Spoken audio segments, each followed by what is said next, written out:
I knelt quietly before Jesus, my heart pounding with a mixture of curiosity and dread. I looked into his eyes, calm, infinite, filled with compassion, and I dared to ask the question that had been weighing heavily on my soul. "What is the final fate of Charlie Kirk?" I asked, my voice trembling just enough to betray my nerves. There was a pause, an eternal moment of silence, as if the universe itself held its breath. The air grew heavy around us, thick with anticipation and unspoken truths. I could feel the weight of the question, not just for myself, but for everyone who watched the world change so rapidly, who wondered about the future of those striving to lead, to influence, to shape the course of history. I felt a shiver run down my spine as I waited for his answer. I knew, somehow, that this was more than just a question about one man. It was a reflection of our collective hopes, fears, and the uncertain destiny we all face. The tension in that moment was palpable, a delicate wound of suspense that seemed to stretch into eternity.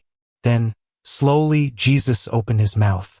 His voice was calm, measured, yet infused with an undeniable gravity that made my soul tighten.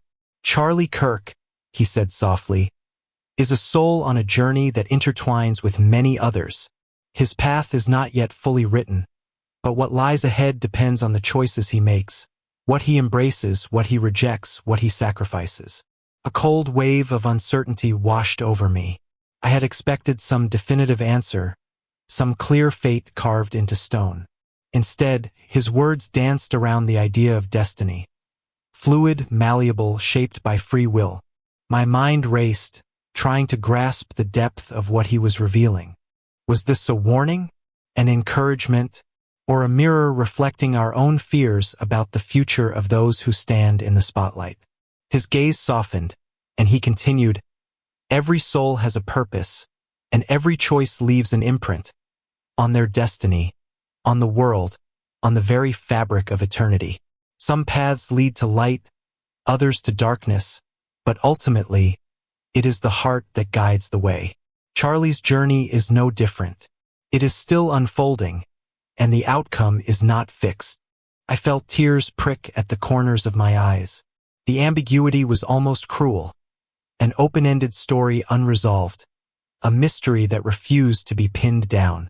I wondered about the pain, the struggles he might face, the temptations that could sway him. Was he destined for greatness or for ruin? Or was there still hope for redemption, for transformation? The silence stretched again, thick with unspoken questions. I stared at Jesus, searching his face for answers, something concrete, something final. But his expression was serene, almost sorrowful, as if he knew the weight of this knowledge and chose to withhold it. Finally, he whispered, "The future is a gift, fragile and fleeting. What matters most is what is done with the time given." If Charlie Kirk turns toward truth, toward love, toward humility, his path can change. The outcome is not sealed. It is always in motion, always in the hands of the divine and the choices of the individual. And in that moment, I understood that this was not just about Charlie Kirk.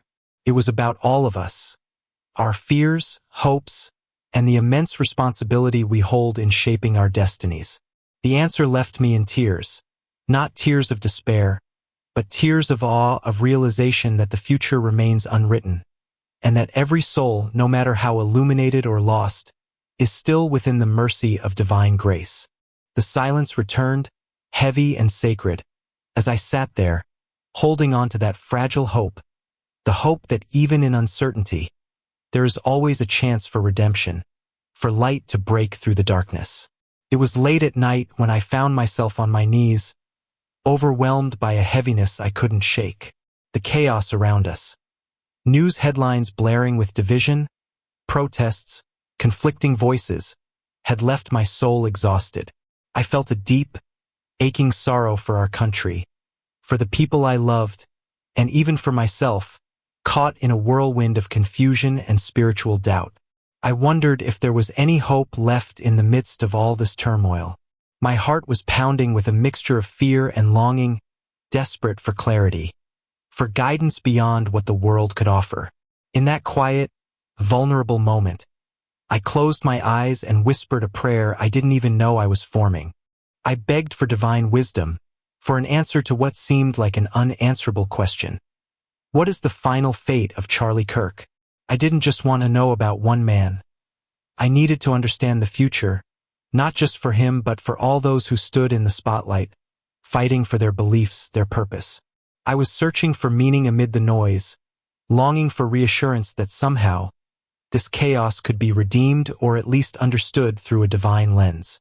The weight of my question felt almost unbearable, as if the very fabric of my spiritual trust was being tested. I felt vulnerable and raw, like a child reaching out in the dark, hoping someone will hold me and tell me everything will be okay.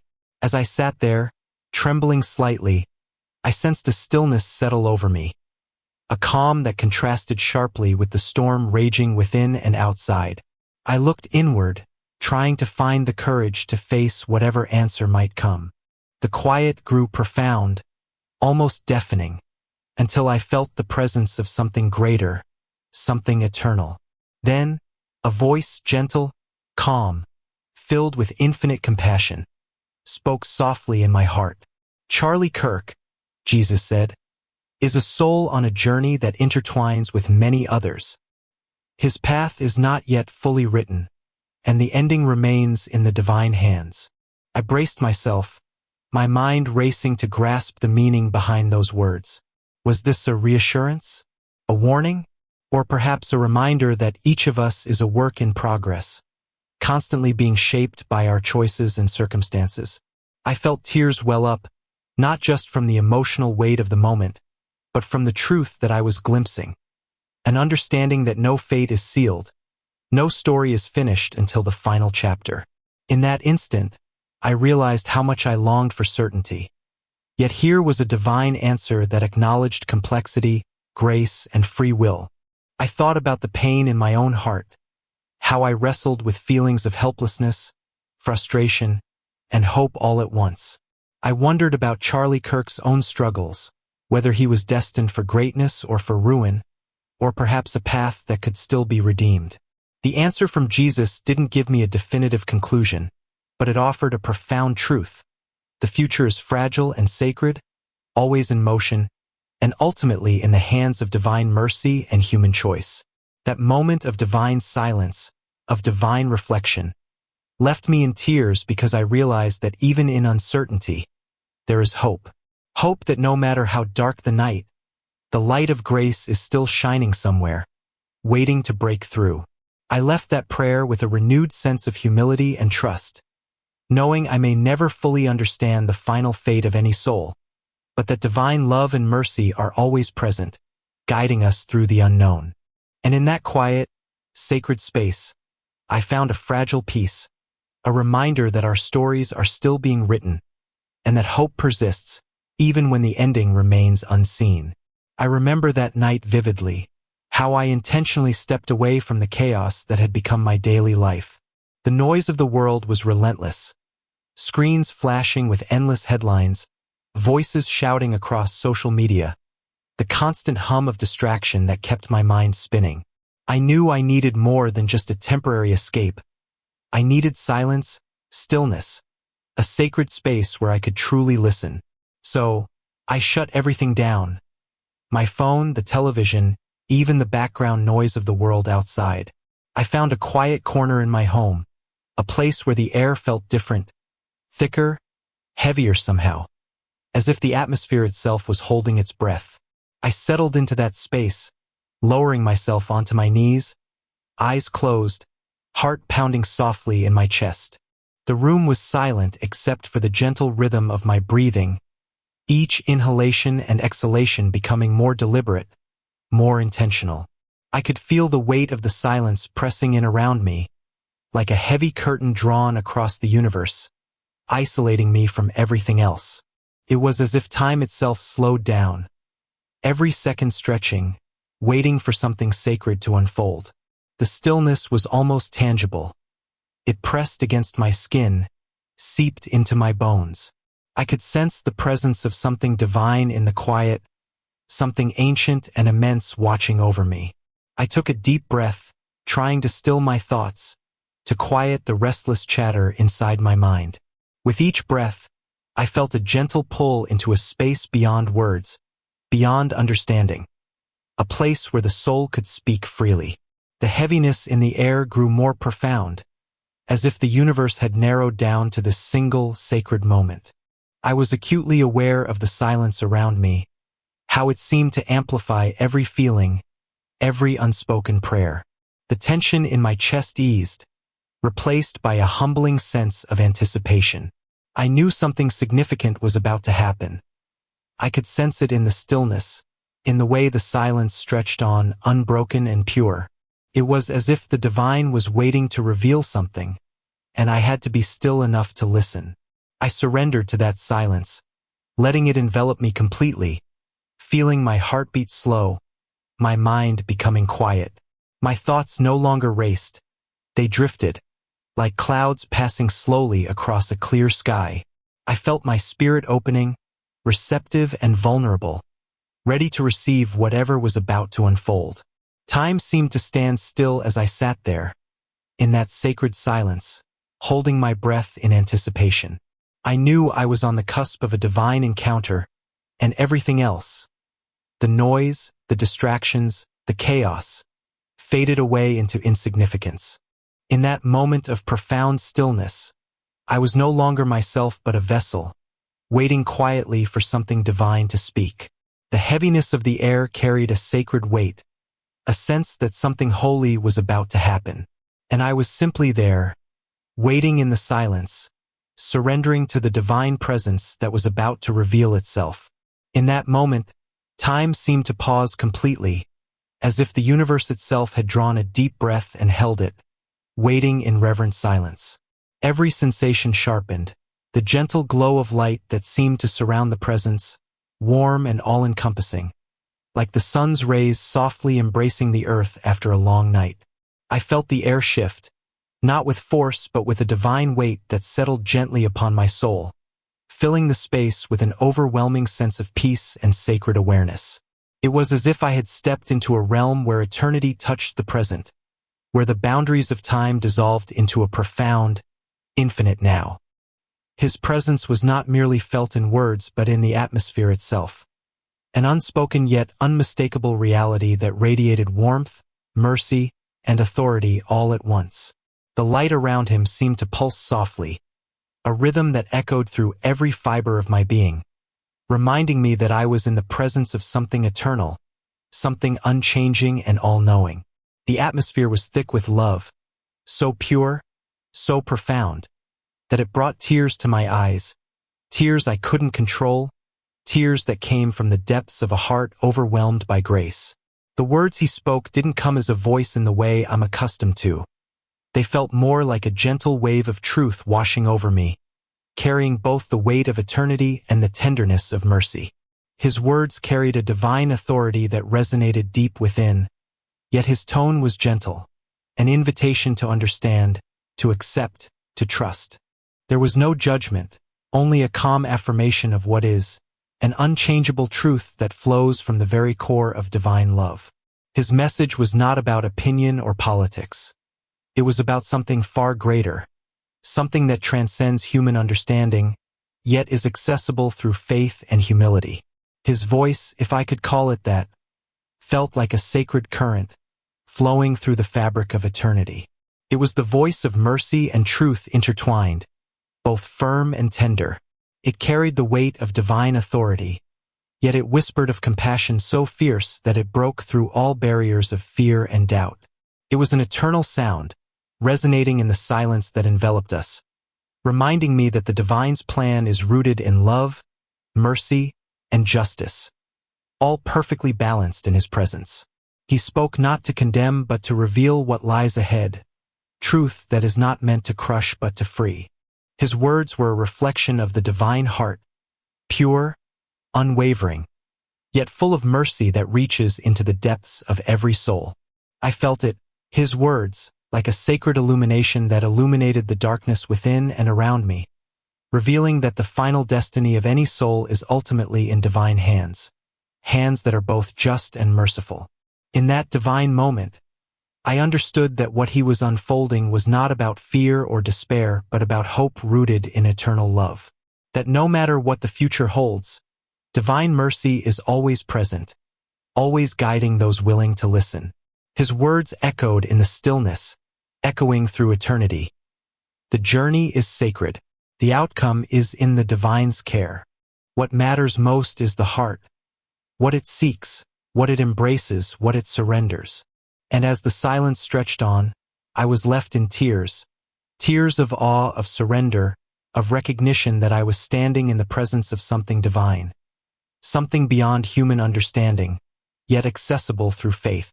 I knew then that his message was not just for me, but for every soul seeking truth, mercy, and love. His presence was a sacred reminder that, in the end, all things are held within divine mercy, and the final fate of each soul is written in love that endures forever. As I sat there, trembling from the divine encounter I had just experienced, I felt a profound weight settle over my heart. His words, so gentle yet so powerful, had revealed something far deeper than I had anticipated. I was struck by how his message wasn't just about Charlie Kirk, but about the soul of our nation itself. I realized that what he said was a mirror held up to all of us, a reflection of the moral and spiritual condition we've allowed to take root. His words echoed in my mind, stirring a mixture of shock and sorrow. I could feel the truth piercing through my own defenses, how we, as a nation, have strayed from the divine path. We have built our identity on pride, on the pursuit of power, on division, on the idolatry of success and influence. Our faith has been replaced by fleeting idols, our unity fractured by selfishness and the desire to be seen above all else. The very fabric of our moral compass seems frayed, torn by the constant noise of worldly pursuits and the neglect of what truly matters, our souls and our connection to the divine.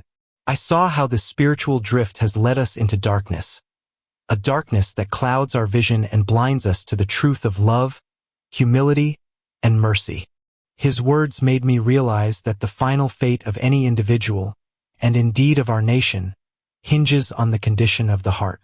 Are we turning toward divine truth, or are we succumbing to pride and the false allure of power? The divine voice had spoken not to condemn, but to awaken, to remind us that the future is shaped by what we hold sacred in our hearts. I felt tears streaming down my face, tears not just of sorrow but of deep yearning for change. We have lost our way, I thought, and it's not just about politics or leadership. It's about the spiritual core of who we are, whether we will surrender to divine mercy or cling stubbornly to our illusions of control. His words carried a warning and a hope intertwined, that no matter how far we've fallen, grace remains available. But that grace requires humility, an honest recognition of our brokenness and a willingness to turn back to love.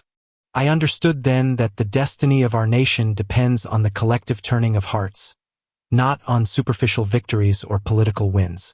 It's about restoring faith, humility, and mercy to the center of our lives. His message was a sacred call, an invitation to reflect on the true condition of our souls and the soul of the nation. It's a reminder that divine mercy is always present, waiting for us to seek it with genuine humility.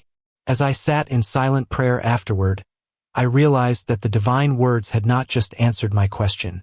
They had challenged me, and all of us, to look inward, to see whether we are building our lives on the fleeting sands of pride or the enduring foundation of divine love.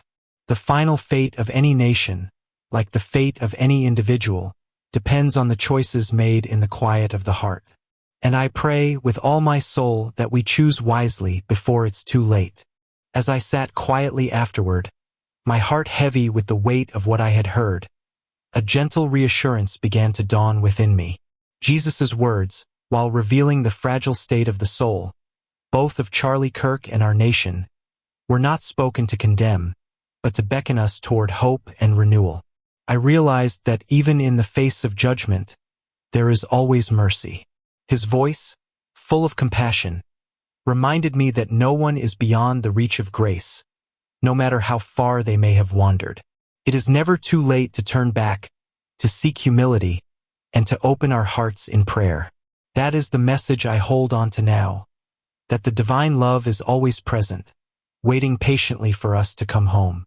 In our divisions, in our pride and arrogance, we often forget that we are all precious in His sight.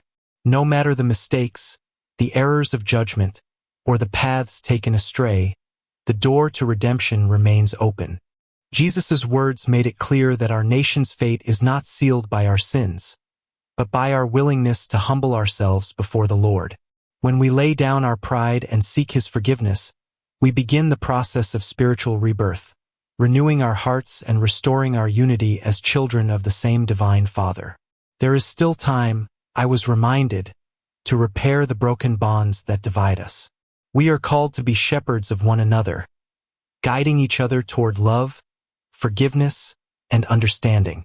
It's about coming together in humility, recognizing our collective need for divine mercy and grace. We have the power to choose kindness over judgment, reconciliation over resentment, prayer over despair. The divine mercy is not a distant hope. It is a living reality, accessible to anyone who turns their heart to God with sincerity.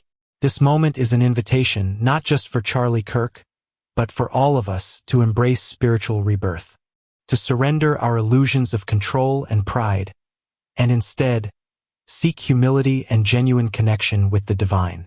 In prayer, in unity, we find the strength to heal the wounds of our nation and ourselves. We are called to be a community rooted in forgiveness, to lift each other up as we walk the path of repentance and renewal. Jesus' words left me with a profound sense of hope, not a naive hope, but a divine hope rooted in His infinite mercy. No one is beyond His reach. No mistake is too great to be forgiven if we come humbly and sincerely. There is still time to turn away from the darkness and step into the light of His love. The door to redemption is open. It's always open for those willing to seek it. And as I reflect on this, I feel a renewed sense of purpose. To pray, to forgive, and to believe in the possibility of spiritual rebirth for ourselves, our families, and our nation. For in His mercy, there is always hope. As I sit in quiet reflection, the weight of that divine encounter still lingers deep within my soul. His words, spoken with gentle authority and infinite compassion, revealed truths I had never fully grasped before. It was not just a prediction or a warning about Charlie Kirk's fate, but a profound reminder of the fragile state of every human heart, including my own. That moment changed me in ways I never expected. It awakened a tenderness I hadn't fully known, stirring a deep sense of humility and gratitude that I am even capable of divine mercy. I realized that, despite our flaws, our divisions, and our mistakes, there is always space for grace. That no matter how far we've strayed, the divine love remains patiently waiting for us to turn back, to seek forgiveness, to embrace humility, and to open our hearts in prayer. In that sacred silence, I felt a renewed sense of purpose. Not a purpose rooted in judgment or fear, but one rooted in love and hope. I learned that our true strength lies in our ability to forgive, to seek reconciliation, and to nurture unity from within. The divine message was clear. Our future isn't dictated by our failures, but by our willingness to respond to divine mercy with sincerity and humility. It's an invitation, an ongoing call, to wake up from the slumber of pride and self-righteousness, and to rediscover the sacred within ourselves and each other. This encounter made me realize how vital it is to see beyond the surface, to recognize the divine spark in every person, regardless of their journey or choices. We're all on a pathway that is being continuously shaped by love, mercy, and the choices we make moment by moment. It's so easy to become overwhelmed by the chaos, the division, the noise of the world. But in the quiet of our hearts, there is a divine whisper urging us to remember who we truly are, beloved children of God, called to embody His mercy and compassion. I am overwhelmed with a sense of gratitude for this moment of divine intimacy. It reminded me that I am never alone in my struggles, that I am held in His mercy, and that each day is a gift to seek renewal, to forgive, and to love more deeply. I invite you, not with commands, but with gentle empathy, to reflect on this moment, to ask yourself where your heart is truly anchored. Are we willing to open ourselves to divine grace, to trust that even in our brokenness, there is hope, that the divine is always reaching out, waiting to transform our pain into something sacred? In that realization, I find a new purpose, to cherish the mercy that sustains us, to nurture love in a world desperately in need of healing, and to trust that no matter how dark the night, dawn is always possible. Our Divine Father's mercy is never exhausted. It is infinite, available to all who seek it sincerely. And in that truth, I find my hope renewed, hope that in surrendering to divine love, we can wake up to the fullness of life and the profound depth of our shared humanity. As I sat in the stillness that followed, the weight of his words settled quietly within me. The divine voice had revealed not just the fate of Charlie Kirk, but a truth that touched the core of my own soul. It was a reminder that every life, every soul, is a delicate thread in the grand tapestry of divine mercy. The message was not one of condemnation, but of infinite patience and hope, an invitation that, no matter how far we have wandered, the door to redemption remains open. I felt a profound sense of humility and gratitude swell within me, realizing that even in moments of judgment, divine love is never absent. It's always whispering, softly calling us back to humility, to prayer, to the realization that we are all in need of grace. That realization brought a quiet peace, an understanding that our shared journey is one of constant opportunity for renewal, for awakening to the divine presence within us and around us. I saw how easy it is to become lost in our divisions, in pride, in the noise of the world, but also how simple it is to turn, in sincerity, toward love and forgiveness. The divine mercy is always there, waiting patiently for us to accept it. It's never too late, I understood, to seek humility, to ask for guidance, to open our hearts in prayer, and to surrender our pride to the divine will. Our future, individually and collectively, is shaped not by our mistakes alone, but by our willingness to respond to divine grace with humility and love.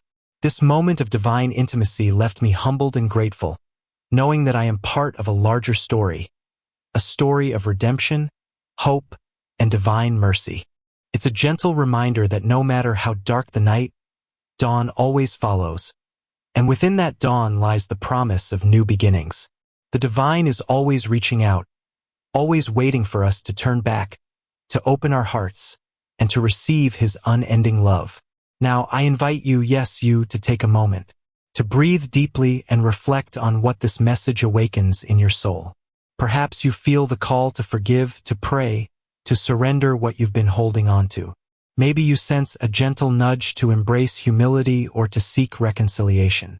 Whatever your journey, know that you are not alone. The divine mercy is present in every breath, in every moment of stillness. It's never too late to respond with an open heart.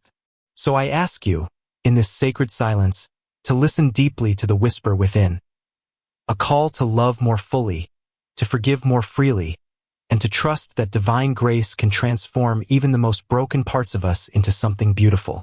Take this moment to reflect, to respond, and to remember that the divine's love is always greater than any mistake or division.